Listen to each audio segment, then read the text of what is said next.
Magkaroon umano ng balasahan ng mga host sa Kapuso Noontime Show na Eat Bulaga sa mga darating na araw.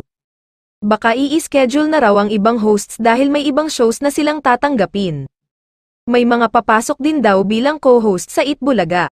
Maghahalinhinan sila ng mga araw dahil tumanggap na ang iba sa kanila ng ibang projects. Hindi muna sinabi sa kung sino-sino ang mga host na ito, pero may gagawin ng TV series ang ilan sa kanila, kaya hindi na sila pwede ng daily hosting sa naturang noontime show.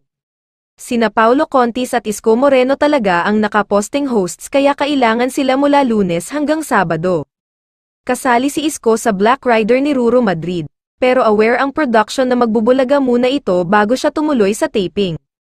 Sabi naman ni Paulo, sobrang happy na siya sa daily na Eat Bulaga at taping sa Bubble Gang every Monday. Hindi pa raw niya alam kung ano ang mangyayari sa kanilang mga host, pero sa ngayon ay hindi pa raw niya masasabi kung tatanggap pa siya ng drama series, mas priority raw niya ngayon ang Eat Bulaga. Wala pa raw na finalize, pero malaki ang posibilidad na hindi na araw-araw ang hosting job ng karamihan sa co-hosts ni Paulo at Yorme, forever na mag-e-evolve pa itong revamped Eat Bulaga, hanggang makuha nila ang kanilang permanent target audience, as it is, kailangan nila ng iba pang marquee names sa roster nila, kasi, ang laging pinag-uusapan ay kung sinong Kapuso stars ang nag-guest sa It's Showtime.